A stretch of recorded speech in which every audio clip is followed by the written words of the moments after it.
Bienvenidos a Mundo Anómalo. Soy David y hoy traigo a ustedes el caso de la masacre de San Fernando. Lo que van a escuchar hoy no es una historia de ficción, no es una película, es algo que ocurrió de verdad en nuestro continente, en México, en el año 2010. Y aunque han pasado más de 15 años, hay familias que todavía están esperando una respuesta. Esta es la historia de 72 personas que decidieron arriesgar todo para buscar una vida mejor y de lo que les ocurrió en una carretera del noroeste de México. Piensen esto por un momento.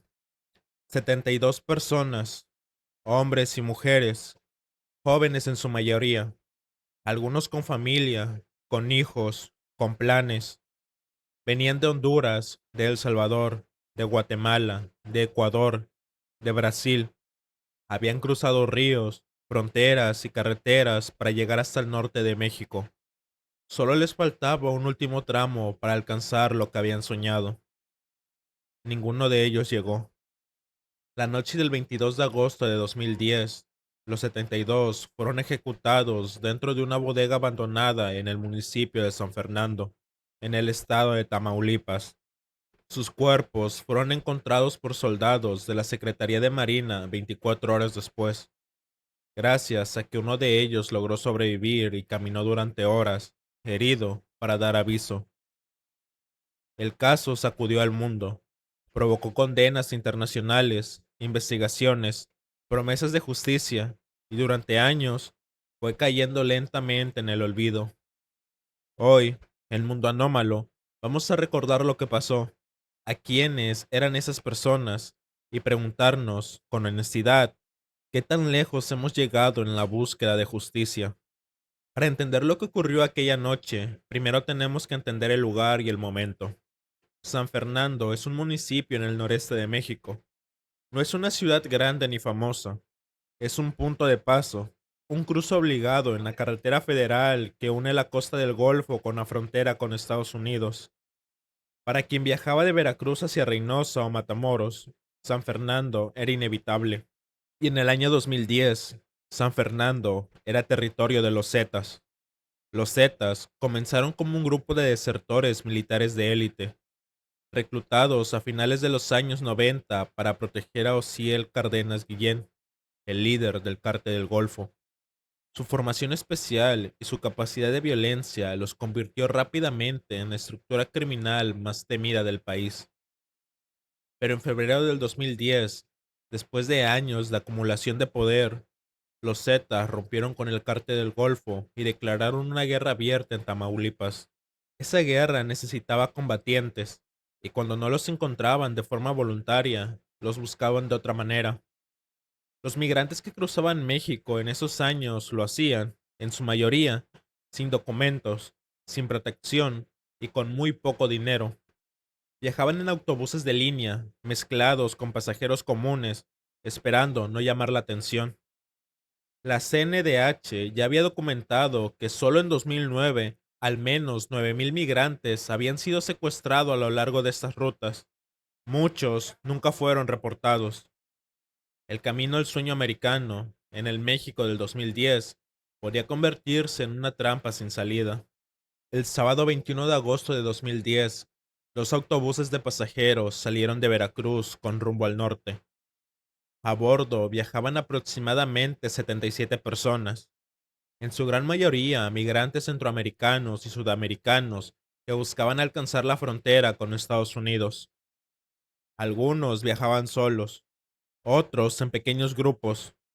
Todos compartían el mismo destino. Alrededor de las 10 de la noche, los autobuses fueron interceptados en las inmediaciones de San Fernando por un grupo de hombres fuertemente armados. Los pasajeros fueron obligados a descender. Los migrantes fueron separados del resto y conducidos a una bodega abandonada en el ejido El Huichazal, en las afueras del municipio. Lo que ocurrió dentro de esa bodega en las horas siguientes es reconstruido, principalmente, a partir de los testimonios de quienes lograron sobrevivir. Las víctimas fueron retenidas con las manos atadas y los ojos vendados. Según los testimonios, los hombres del cartel les exigieron información, si tenían familiares en Estados Unidos, cuánto dinero cargaban, quién podía pagar por ellos.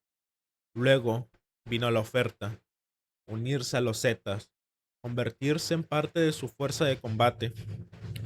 Según el testimonio del sobreviviente ecuatoriano, ninguno aceptó, y entonces comenzó la ejecución. 58 hombres y 14 mujeres perdieron la vida esa noche. Sus cuerpos quedaron dentro de la bodega. Pero no todos murieron.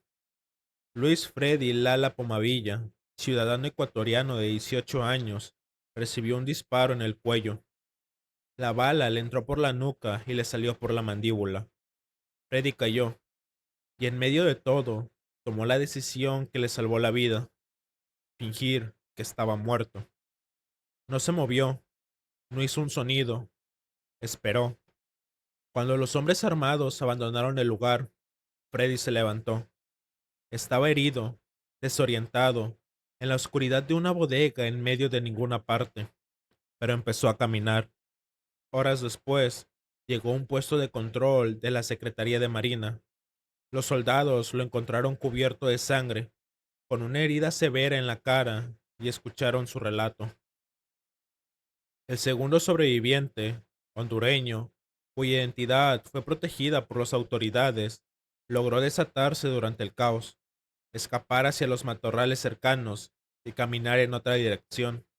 Más tarde, llegó a un albergue para migrantes y contactó a la Cancillería de su país. Gracias a estos dos hombres, el mundo supo lo que había ocurrido.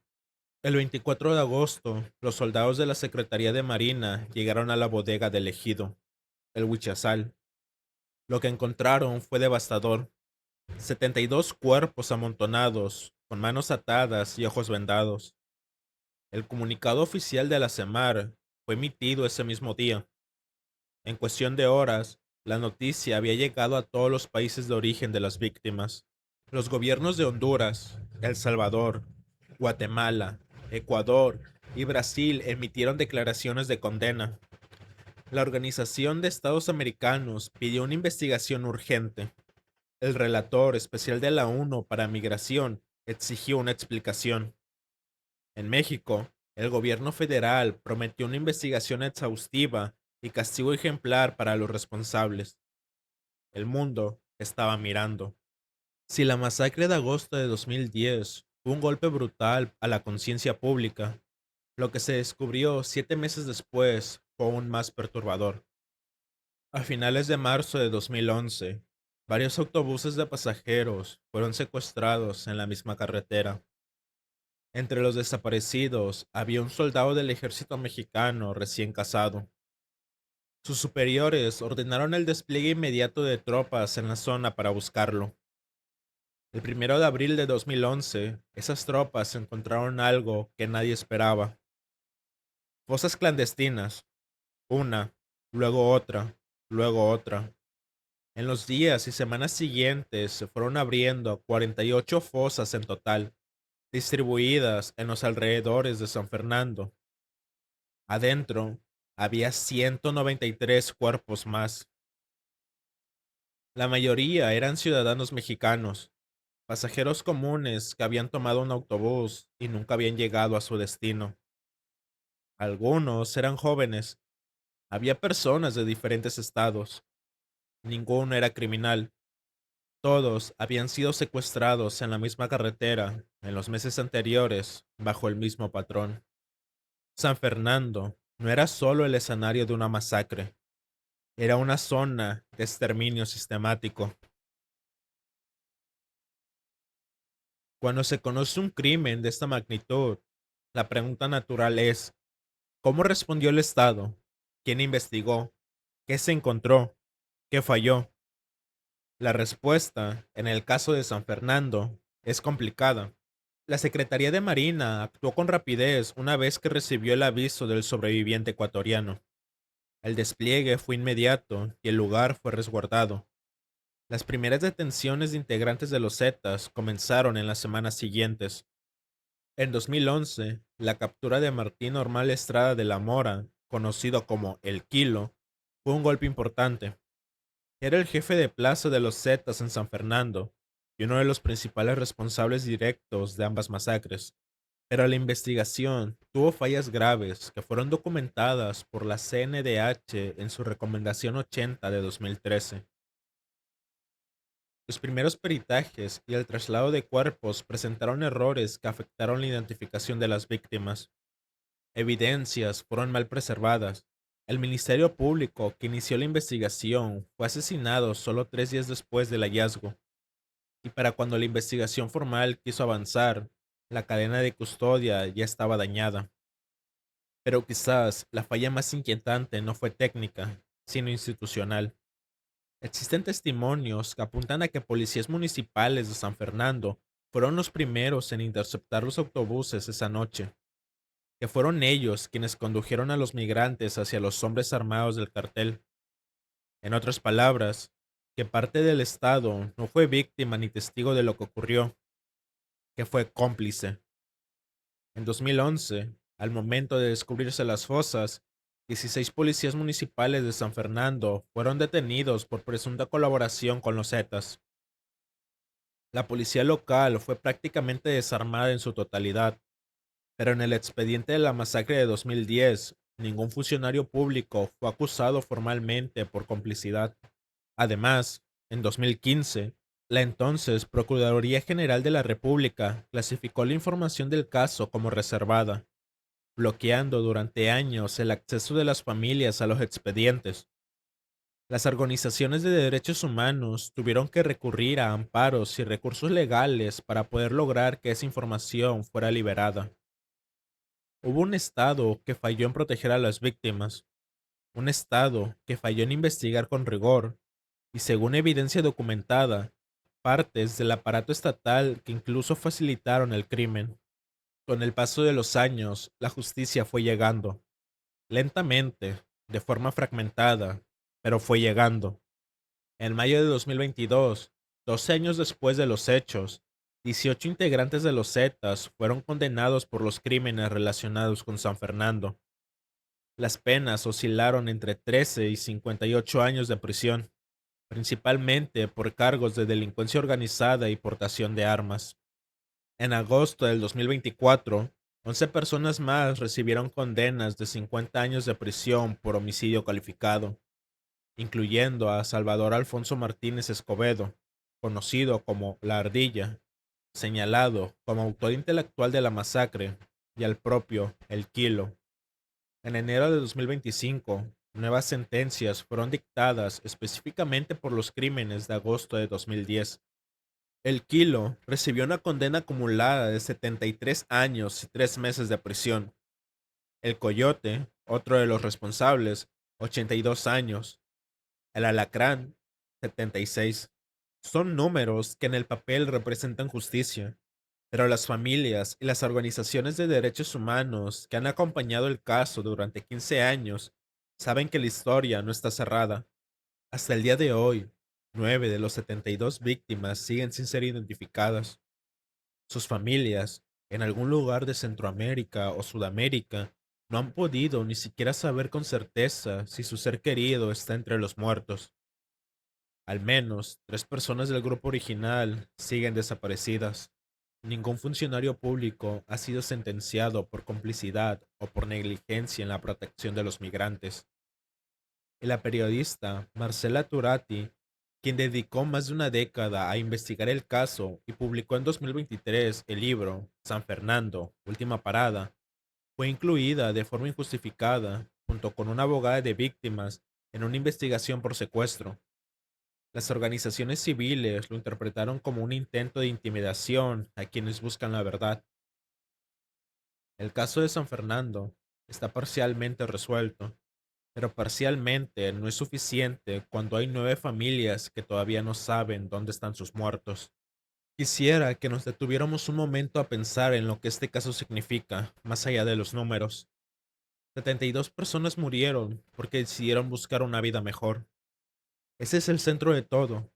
No eran criminales, no eran combatientes, eran padres, hijos, hermanos, jóvenes con planes, y fueron interceptados en una carretera de México por un grupo criminal que los vio, literalmente, como recursos desechables. Pero la masacre de San Fernando nos dice algo más que eso. Nos habla de un sistema que falló en múltiples niveles, una ruta migratoria desprotegida que era conocida como peligrosa y que sin embargo seguía siendo usada por miles de personas porque no había una alternativa. Policías municipales que, en lugar de proteger, entregaban, instituciones que tardaron años en reconocer la magnitud de lo ocurrido, un sistema judicial que necesitó 12 años para emitir las primeras condenas por homicidio.